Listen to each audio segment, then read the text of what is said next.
Hello. आवाज़ आ रही है? Yes sir. ओके, सो शुरू करें। चलो, आज के क्लास में हम देखेंगे प्रोग्रामिंग एग्जाम्पल, जो मैंने आपको पिछले लेक्चर में बताया था कि मैंने आपको पिछले लेक्चर में कौन कौन से लूप्स बताए थे, कंट्रोल स्ट्रक्चर। एक इफ बताया था मैंने आपको, और इसका सिंटेक्स क्या था कि इफ रहेगा, फिर उसके अंदर क्या रहेंगी आपकी कंडीशन, एंड देन उसके अंदर रहेंगी उसकी बॉडी।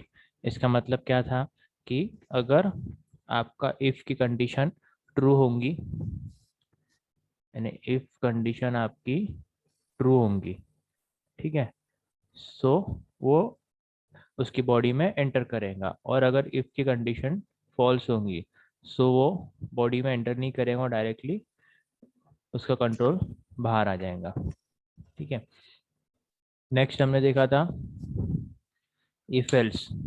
इसमें क्या था, इफ में फिर उसके बाद क्या डालते हैं, हमें कंडीशन डालते हैं जो हमको भी दे, जो कोई भी कंडीशन हमको देना है, ठीक है। फिर उसका हम बॉडी डालते हैं, एंड एल्स लिखते हैं, और एक एल्स की बॉडी डालते हैं, ठीक है। सो इसमें क्या रहता है कि इफ अगर हमारी कोई कंडीशन ट्रू होती है, तो उसके नीचे का जो बॉडी रहेंगी जो डबल पैरेंथेसिस के अंदर अपन लिखेंगे, वो एग्जीक्यूट होंगी। एंड इफ अगर हमारी जो कंडीशंस है वो फॉल्स होती है, सो वो काय में जाएगा, वो जाएगा एल्स पार्ट में, ठीक है। और एल्स पार्ट की बॉडी मेंटर होगा। एस कोई भी कंडीशन दो इसमें हो सकती है, एक तो ट्रू हो सकती है या तो फॉल्स होती है, उसके बीच की कोई भी चीज नहीं हो सकती है। सो ट्रू के लिए हम लिखेंगे इफ के अंदर और फॉल्स के लिए लिखेंगे हम एल्स के अंदर। Okay. फिर इसके बाद हमने देखे थे डू वाइल। तो इसमें क्या था, मैंने आपको बताया था डू वाइल और वाइल डू लूप में कि डू वाइल में हम क्या करते हैं कि हम पहले ही कोई एक बॉडी हम लिख देते हैं, वो एक्शन परफॉर्म हो जाता है, एंड देन हम उसके बाद उसकी वाइल की कंडीशन लगाते हैं कि ये जो बॉडी का एक्शन है वो कब तक परफॉर्म होना चाहिए। और वाइल डू में हम क्या करते हैं कि जब तक वो कंडीशन एग्जीक्यूट होती रहेंगी तब तक उसके नीचे की बॉडी चलती रहेंगी। ठीक है। सो मैंने इसमें बताया था कि आपको डू वाइल में हमारा जो आउटपुट आने वाला है वो एक आउटपुट तो आएगा ही, और वाइल डू में एक भी आउटपुट नहीं आएगा अगर कंडीशन मीट नहीं हुई है। सो हमारी डू डू वाइल का सिंटेक्स क्या था, डू, फिर इसके नीचे थी हमारी, ये थी हमारी बॉडी, बॉडी ऑफ डू, फिर उसके नीचे हमने क्या लिखे थे, वाइल, और इसमें क्या लिखे थे हमने, कंडीशन। मतलब कि डू कोई भी चीज जो आपको करवाना है, जैसे कि यहाँ पे आपको प्रिंट करवाना है या कुछ कैलकुलेशन करवाना है, कुछ भी करवाना है, कब तक, जब वाइल कब तक हमारी, जब तक कंडीशन सेटिस्फाई नहीं होती। यहाँ पे हमने आपने डाल दिया यहाँ पे कंडीशन में कि, यहाँ पे आपने डाल दिया, समझो वाइल कंडीशन में आपने डाला while I is less than 5, और आपने ऊपर में इनिशियलाइज कर दिया इक्वल टू 0। ठीक है, और यहाँ पे आपने डू लिख दिया। ठीक है, और यहाँ पे आपने उसकी बॉडी लिख दी। सो ये कैसे होगा कि जब हमारी इनिशियली आई की वैल्यू क्या है, हमारी 0 है, उसके बाद डू बोला है उसने, डू में क्या बोला है कि जो भी बॉडी है वो उसने उसको एग्जीक्यूट करना है, मतलब हमारे एग्जीक्यूशन एक बार तो होगा ही। ठीक है, और कब, और उसके बाद उसकी कंडीशन क्या है, while I is less than 5। ठीक है, सो जब तक हमारा आई लेस देन 5 रहेगा, मतलब कि अभी 0 है, अब हम इसमें बॉडी के अंदर हम ऑब्वियस सी बात है हमारा आई 0 है तो उसको हम इंक्रीमेंट करेंगे। सो हम बॉडी के अंदर इंक्रीमेंट कर रहे हैं, बॉडी के बाहर करो, दैट डिपेंड्स ऑन यू। सो अब आई प्लस प्लस होगा, तो हमारी सब स्टार्टिंग में हमारी आई की वैल्यू क्या है, 0 है। ठीक है, तो उसके लिए हमारी बॉडी प्रिंट हो गई। ठीक है, अब सपोज ये भी हो सकता है कि हमारी स्टार्टिंग में ही आई की वैल्यू क्या है, 4 है। एंड देन उसके बाद हमारी बॉडी प्रिंट हो जाएंगी। और ये भी हो सकता है कि स्टार्टिंग में ही हमारी आई की वैल्यू 5 है और डू, तो यहाँ पे अभी हमारी बॉडी प्रिंट होंगी, और वाइल क्या है, 5 इज लेस देन 5, ये कंडीशन क्या हो रही है हमारी, फॉल्स हो रही। सो ये कहाँ आ जाएगा, इसके बाहर, मतलब हमारा एक बार डू के अंदर का स्टेटमेंट है वो प्रिंट होगा ही। ठीक है, सो अभी इसमें क्या है, हमारी वाइल आई इक्वल टू 0 है, फिर बॉडी प्रिंट होगी, फिर हमने क्या डाला, आई प्लस प्लस डाला। सो ये क्या होगा, I equal to 0 plus 1, plus plus मतलब इंक्रीमेंट बाय 1। सो ये क्या हो जाएगा, आई इक्वल टू हो जाएंगी हमारी 1, फिर आई इक्वल टू 1 है, कंडीशन ट्रू है, फिर बॉडी में जाएगा, फिर आई प्लस प्लस होगा जो कि 1 प्लस 2, सॉरी 1 प्लस 1 जो कि हो जाएगा आपका 2, फिर बॉडी के अंदर जाएगा वो। ठीक है, सो इस तरह से ये हमारा डू वाइल का लूप चलेगा। ठीक है, नेक्स्ट हमने देखा था फॉर लूप।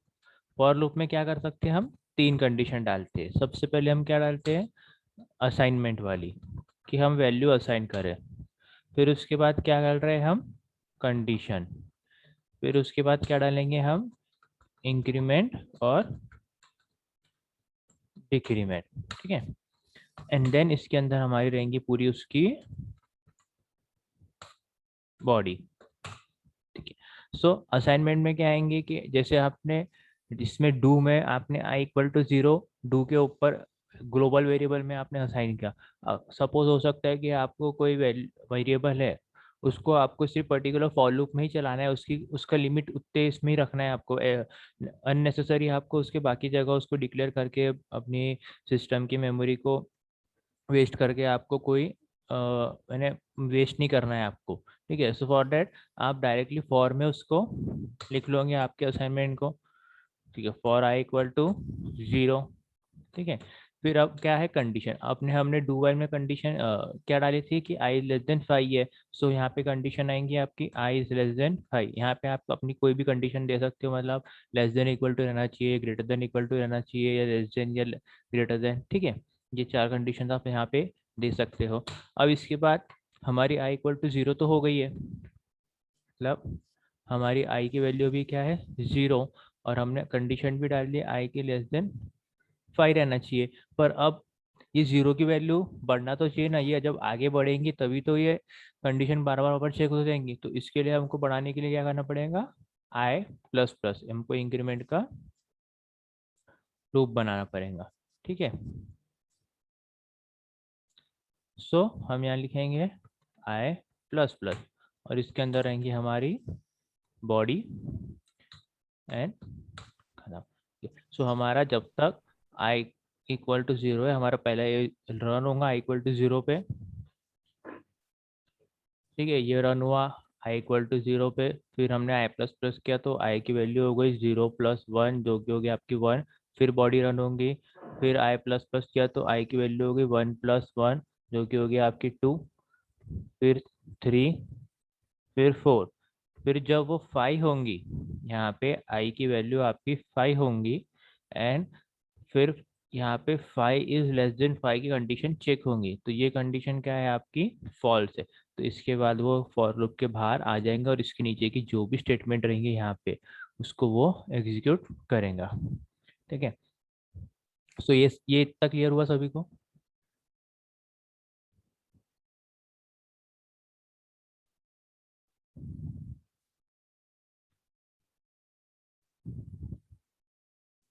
क्लियर है, यस, ओके। चलो अब हम देखते हैं स्विच केस, ठीक है। सो स्विच केस का फंडा क्या है, स्विच केस मतलब कि इन सपोज आपको एक प्रोग्राम बनाना है कैलकुलेटर का, ठीक है।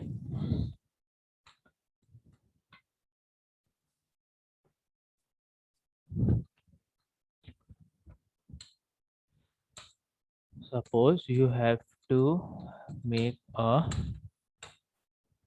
प्रोग्राम ऑफ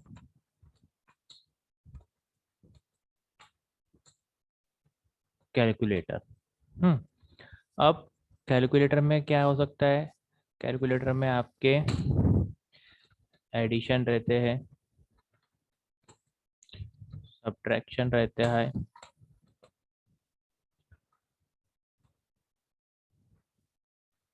मल्टीप्लिकेशन रहता है, डिवीजन रहता है, ठीक है। अब अगर आप अब आप नॉर्मल प्रोग्राम बनाओगे, सो नॉर्मल प्रोग्राम में क्या होगा कि आप पहले ऐड की कंडीशन लिखोगे, ठीक है।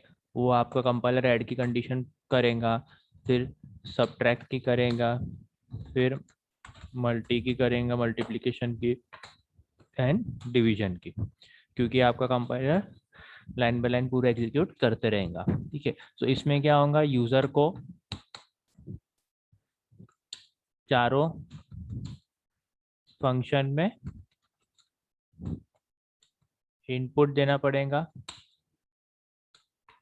जो कि रहेंगी आपकी दो value, value A and value B, ठीक है। अब और उसको रिजल्ट में मिलेगा चारों फंक्शन का, ठीक है। पर सपोज ऐसा होगा कि नहीं, कोई एक पर्टिकुलर पर्सन है, उसको चारों फंक्शन का रिजल्ट चाहिए ही नहीं, उसको अननेसेसरी क्यों दिखाना है चारों रिजल्ट का फंक्शन, जब आपके पास स्विच केस है। तो स्विच केस क्या करता है कि जब हमको मल्टीपल ऐसे फंक्शंस बनाना पड़ता है, जैसे कि हम इससे बना रहे हैं कैलकुलेटर के लिए, सो स्विच केस क्या करता है कि हमको अपने जो फंक्शन है, जैसे कि ऐड फंक्शन है, इसको वो एक स्विच केस में लिखने की परमिशन देता है, एक स्विच केस में अथॉरिटी देता है कि इफ इफ यूजर ने इनपुट किया हैड ये कीवर्ड, या फिर प्लस, ठीक है। सो आपका कंपाइलर डायरेक्टली ये ऐड वाले स्विच केस में जंप होना चाहिए एंड ऐड के स्विच केस का एग्जीक्यूशन परफॉर्म करना चाहिए, ठीक है। एंड इफ सपोज कोई और यूजर है, उसने बोला कि नहीं चलो मेरे पास कैलकुलेटर है, मेरे पास उसमें चारों ऑपरेशन करना चाहिए, ऐड सब्ट्रैक्शन मल्टीप्लिकेशन डिवीजन, ठीक है, पर उसमें से मैं अपने हिसाब से मेरे को जब जो लगेगा मैं वो वाले फंक्शन का यूज करूंगा। जैसे कभी मेरे को लगेगा कि मैं एडिशन यूज करना है तो वो एडिशन के ऊपर इनपुट डालेगा, उसको लगेगा मल्टीप्लिकेशन तो मल्टीप्लिकेशन पे, ठीक है। सो इसमें क्या हो रहा है कि इसमें डिफरेंस ये आ रहा है स्विच के इसमें और इसको नॉर्मल इसमें लिखने में, कि नॉर्मल इसमें क्या हो रहा है कि आपकी चारों कंडीशन एग्जीक्यूट हो रही है, चारों कंडीशन के अंदर की बॉडी एग्जीक्यूट हो रही है और आपको आउटपुट में भी चारों इसका आउटपुट मिल रहा है, ठीक है। या फिर इसमें आप क्या कर सकते हो, इसके अलावा और अगर फिर आपको लिखना है तो फिर आप सिर्फ इतना लिख सकते हो कि जैसे एक यूज़र है, उसके लिए आप सिर्फ एक प्रोग्राम में, सिंगल प्रोग्राम में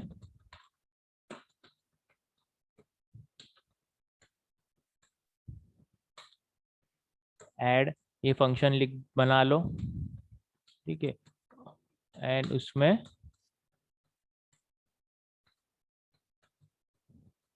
एडिशन परफॉर्म करो। पर ये जो हम प्रोग्राम बना रहे हैं ये हम हर यूजर के लिए बना रहे हैं, हर different different type of user के लिए हम ये प्रोग्राम बना रहे हैं, ठीक है। सो जरूरी नहीं है कि हर एक यूजर को सिर्फ एडिशन ही लगेगा, कोई यूजर को सब्ट्रैक्शन लग सकता है, कोई मल्टीप्लिकेशन, कोई डिवीजन। सो उसके लिए हमें यहाँ पे स्विच केस का यूज करना पड़ेगा, जिससे क्या होगा कि अननेसेसरी हमारा कंपाइलर ये जो पूरी चारों कंडीशन एग्जीक्यूट कर रहा था वो नहीं करेगा। इंस्टेड जो भी यूजर डालेगा, सपोज यूजर ने डाला एडिशन तो फिर डायरेक्टली एडिशन वाले स्विच केस पे जंप करेगा और उसको एग्जीक्यूट करेगा, या फिर यूजर ने डाला माइनस तो वो डायरेक्टली यहाँ पे माइनस वाली जो भी स्विच केस रहेंगी उस पर जंप करेगा और उसको एग्जीक्यूट करेगा, ठीक है। सो डिफरेंस क्लियर हुआ स्विच केस में और नॉर्मल स्विच केस में। स्विच केस क्यों यूज करना है हमको।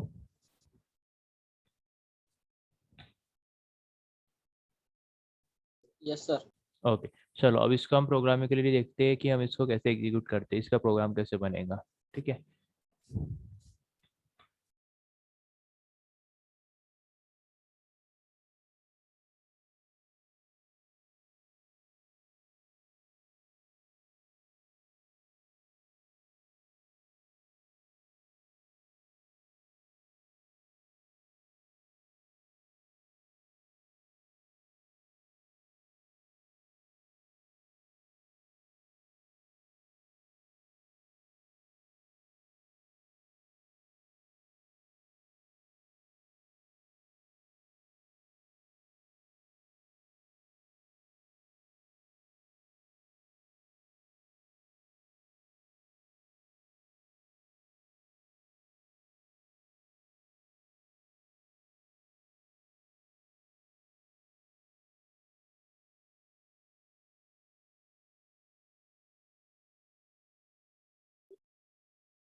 हेलो,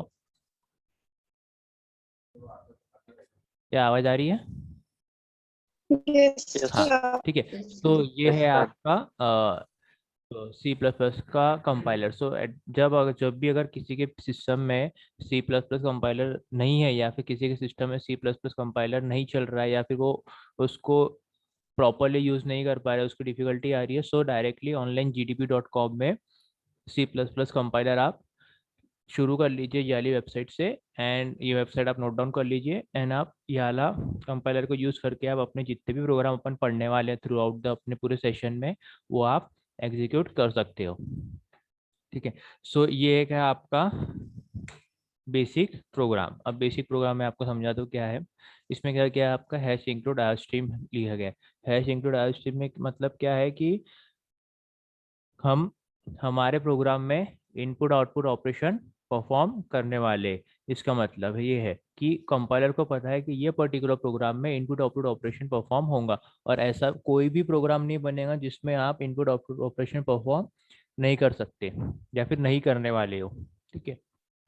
नेक्स्ट है आपकी यूजिंग नेम स्पेस एसटीडी। अब इसका मतलब मैंने आपको बताया था कि यूजिंग नेम स्पेस एसटीडी मतलब स्टैंडर्ड इनपुट आउटपुट फंक्शन, कि जब भी हम हमारे प्रोग्राम में इनपुट आउटपुट ऑपरेशन परफॉर्म करेंगे सी इन एंड सी आउट का, सो उसके लिए हमको कंपाइलर को पता रहना चाहिए कि भाई ये जो सी इन है और ये जो सी आउट जो लिखा है यहाँ पे पर्सन ने या प्रोग्रामर ने, वो क्या बताता है। So using name space STD लिखेंगे अगर हम हेडर फाइल में, तो उससे वो बताएंगे कि हाँ ये पर्टिकुलर प्रोग्राम में सी इन सी आउट ये फंक्शन यूज हुआ है, और इसका मतलब है सी इन का मतलब कि मुझे यहाँ पे पर्टिकुलर स्टेटमेंट को या पर्टिकुलर वेरिएबल को स्कैन करना है, एंड सी आउट में मुझे ये पर्टिकुलर स्टेटमेंट को प्रिंट करना है। ओके। सो अब यूजिंग नेमस्पेस एसटीडी में आप यूजिंग नेमस्पेस एसटीडी के बजाय आप एक और एक सब्स्टिट्यूट कर सकते हो, कि आप यूजिंग नेमस्पेस एसटीडी को यहाँ न डिक्लेयर करते हुए आप हर एक सी इन एंड सी आउट के साथ अब उसको डिक्लेयर करो।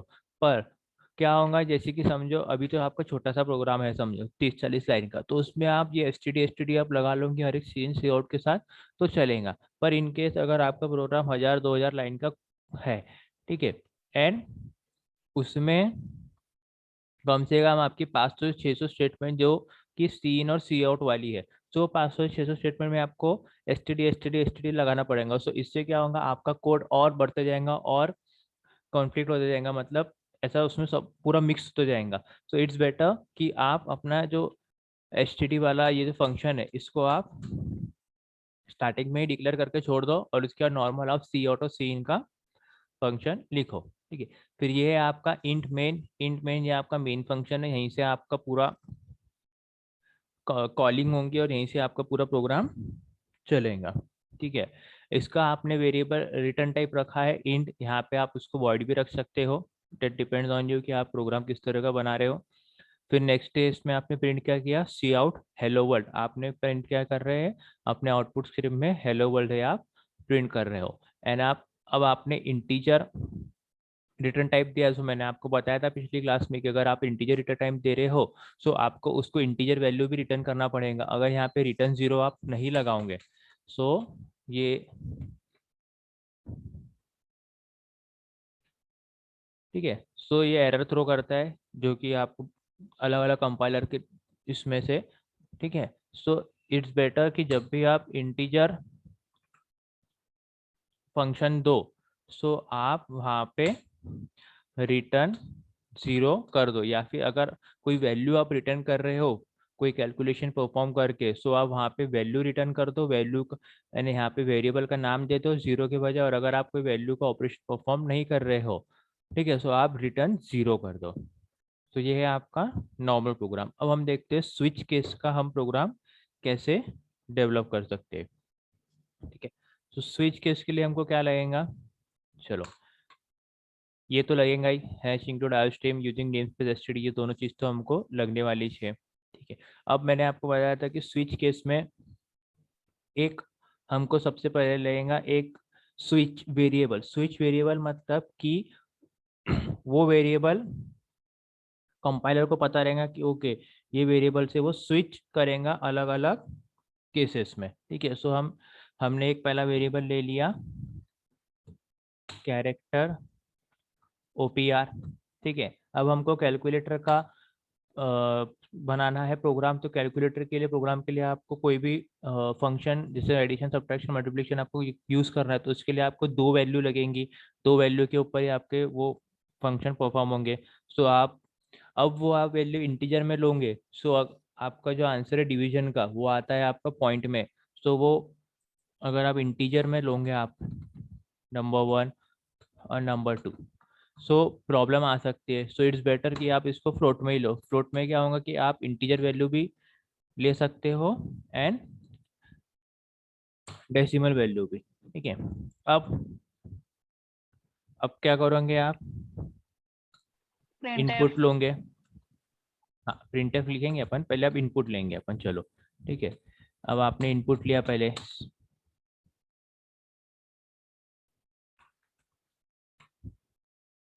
उसके लिए पहले आपने सी आउट लिखा, एंटर टू नंबर्स, ठीक है।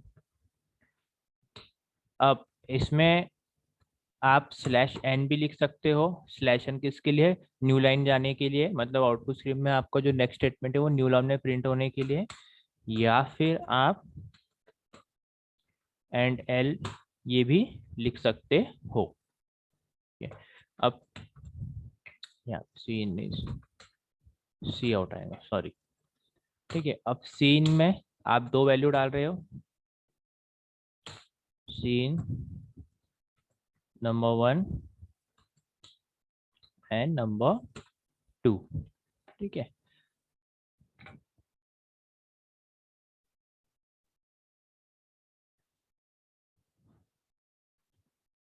चलो इसको एग्जीक्यूट करके देखते हैं हो रहा है क्या, ठीक है। दो नंबर मांग रहा है, एंटर टू नंबर 1 2, ठीक है। एग्जीक्यूट हो रहा है इतना, ये हो गया आपका नॉर्मल। अब हम इसमें लगाने वाले हैं स्विच केस। सो अब आएगा इसके बाद हमारा स्विच, या अलग कैरेक्टर का जो वेरिएबल है OPER, ठीक है। अब इसमें आएंगे आपके केस। अब इसमें केस क्या थे हमने देखे थे, एडिशन, सब्ट्रैक्शन, मल्टीप्लिकेशन और डिवीजन। अब आप बनाओगे चार केस एडिशन, सब्ट्रैक्शन, मल्टीप्लिकेशन के लिए। तो सबसे पहला केस बनेगा, केस ये रहेगा आपका प्लस, ठीक है। अब पर्सन क्या करेगा, जो भी यूजर रहेगा जो प्रोग्राम एग्जीक्यूट करेगा, वो ये एग्जीक्यूट करेगा जब उसके बाद सबसे पहले उससे वो एंटर टू नंबर मांगेगा, एंड देन उसके बाद वो पूछेगा कि आपको क्या करना है, एडिशन, सब्ट्रैक्शन, मल्टीप्लिकेशन या डिवीजन। सो वो वो ये प्लस सिंबल इनपुट करेगा, तो डायरेक्टली आपको कंपाइलर ये प्लस सिंबल के अंदर की कंडीशन में वो, अंदर की स्टेटमेंट में वो जंप करेगा, ठीक है। अब इसके बजाय यहाँ पे आप कुछ भी दे सकते हो। आप यहाँ पे प्लस दे सकते हैं, यहाँ पे आप ऐड दे सकते हैं, कुछ भी दे सकते हैं। तो अपन प्लस दे रहे हैं, ठीक है। फिर एक और एक नेक्स्ट केस बनाए, ये हम माइनस की हो गई। फिर एक और एक केस बनाएंगे हम, जो कि होंगी डिवाइड की। फिर एक और एक केस बनाए हम, जो कि होंगी हमारी इनटू की, ठीक है। अब ये चार केस तो बन गई हमारी, ठीक है। अब सपोज जो प्रोग्राम यूजर है उसने बोला कि मुझे चारों केस करना ही नहीं है, मुझे कुछ भी नहीं करना है, मुझे सिर्फ चेक करना था कि वेरी वेरी वैल्यू इनपुट होके हो रही है कि नहीं हो रही है। सो उसके लिए आप एक क्या बनाओगे, डिफॉल्ट। या फिर सपोज यूजर है, उसने ना प्लस, माइनस, स्लैश और इनटू के बजाय, ये चार के बजाय और कोई वेरिएबल प्रेस कर दिया, जैसे कि उसने ए प्रेस कर दिया, बी प्रेस कर दिया, या फिर डॉलर प्रेस कर दिया। सो हमारा क्या, जो हमारा प्रोग्राम में उसे आउटपुट में एरर थ्रो करना चाहिए कि आपने प्रॉपर ऑपरेटर को सिलेक्ट नहीं किया है। सो आप प्रॉपर जो लिस्ट है चार ऑपरेटर की, उसमें से कोई भी एक ऑपरेटर सिलेक्ट करिए पर्टिकुलर ऑपरेशन के लिए, ठीक है। सो उसको हम कहाँ पे लिखेंगे, डिफॉल्ट में। डिफॉल्ट में कौन सी कंडीशन आती है, कौन सी चीजें आती है, जो केस को छोड़ के यूजर कोई और वेरिएबल को इनपुट करता है या यूजर कोई और चीजों को सिलेक्ट करता है, ठीक है। तो हम क्या लिखेंगे यहाँ पे, cout error you have inputted a wrong choice, ठीक है, हैंडल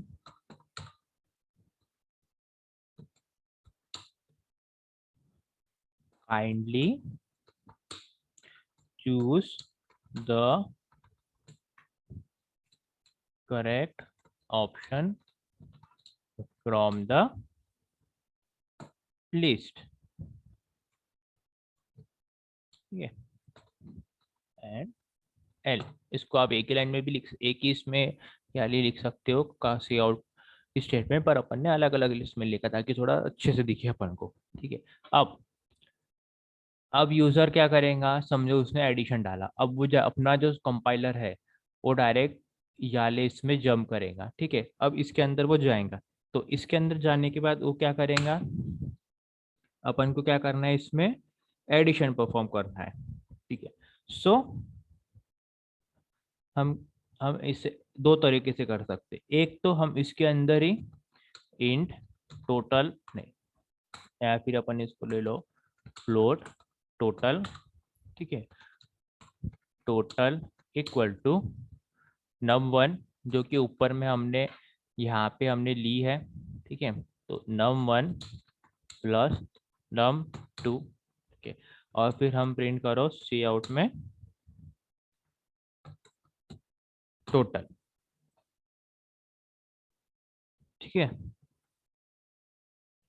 एंड ब्रेक। ब्रेक इसलिए कि ब्रेक का मतलब है कि जब हमारा कंपाइलर यहाँ पे आएगा प्लस वाली केस में, सो वो उसको मिलेगा फ्लोट टोटल, वो एक वेरिएबल इनिशियलाइज कर लेगा टोटल फ्लोट डेटा टाइप के। फिर टोटल में क्या कर रहा है वो, num1 प्लस num2 का एडिशन कर रहा है, ठीक है। वो उसकी वैल्यू कहाँ पे स्टोर हो जाएंगे, आपके टोटल वेरिएबल में, ठीक है। फिर सी आउट में क्या हो रहा है, टोटल ये आपका प्रिंट हो रहा है, ठीक है। एंड देन उसके बाद क्या मिला उसको, ब्रेक। ब्रेक मतलब कि चलो हमारे यहाँ पे ये हमारी कंडीशन, यहाँ पे हमारा केस कंप्लीट हो गया है। सो ब्रेक बताता है कि ये पर्टिकुलर केस जो प्लस वाला है वो यहाँ पे जाके पूरा एग्जीक्यूट हो चुका है। अब आप डायरेक्टली ये स्विच केस से बाहर आके इसके बाद सपोज यहाँ पे जो भी स्टेटमेंट अगर रही वो प्रिंट कर दो, नहीं तो फिर एंड ऑफ द प्रोग्राम, ठीक है। सो ये हो गया आपका प्लस के लिए। अब सेम बनाएंगे आप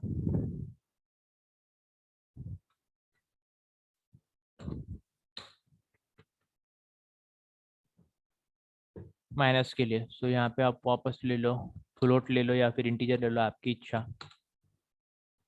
total equal to num1 minus num2, ठीक है। सी आउट में यहाँ पे लिख दो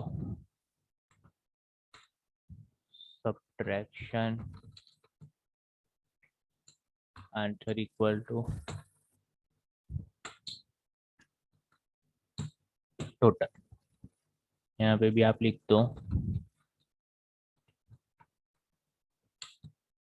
addition answer equal to total. चलो आप बताओ अभी यहाँ पे डिवाइड में कैसे लिखेंगे हम।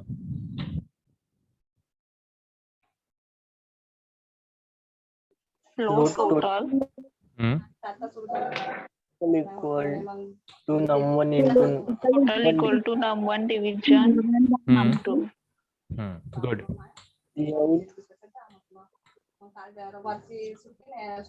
Division answer 2. Division answer total.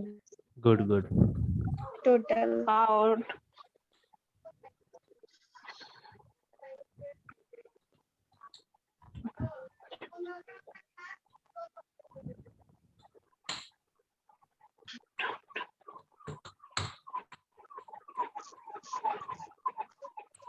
यहाँ पे आएगा,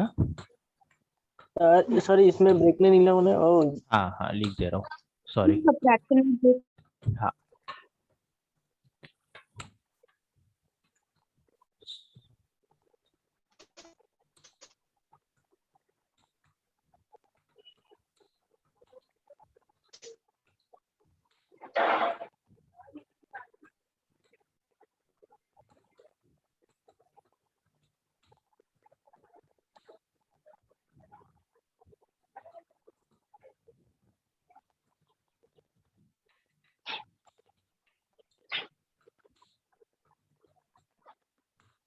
ठीक है। सर डिफॉल्ट में ना सेमीकोलन आएगा। कोलन ही आएगा सिर्फ। नीचे नीचे। नीचे नीचे कहाँ? हाँ वहीं पे।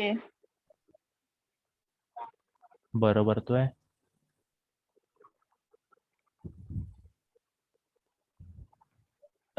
यहाँ पे ब्रेक आएगा, ब्रेक नहीं लिखे अपन ने।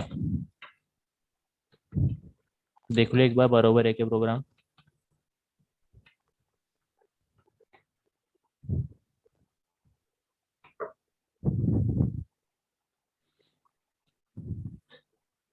ठीक है। सो अब ये हो गया आपकी केसेस। केसेस बन गए आपकी। केसेस के अंदर आपने उसका ऑपरेशन परफॉर्म कर लिया, डिफॉल्ट भी लिख दिए, सब में आपने ब्रेक में ब्रेक भी डाल दिए। हमेशा याद रखना है कि आपकी जो केस लिखेंगे आप उसमें कोलन यूज करोगे। ठीक है। अगर आप यहाँ पे सेमीकोलन यूज करोगे तो ये एग्जीक्यूट नहीं होगा। ठीक है। अब नेक्स्ट है, हमने इंटीजर मेन टाइप इंटीजर दिया था मेन को, सो हमें इसको रिटर्न करना पड़ेगा। अब हमारे यहाँ पे कोई वैल्यू रिटर्न नहीं हो रही है, सो हम क्या रिटर्न करेंगे? रिटर्न 0। ठीक है। अब यहाँ पे ऊपर में हम क्या प्रिंट करेंगे? हम यूजर को बताना तो पड़ेगा ना कि किस क्या चूज करना है। ठीक है। सो क्या चूज करना है? Choose an operator.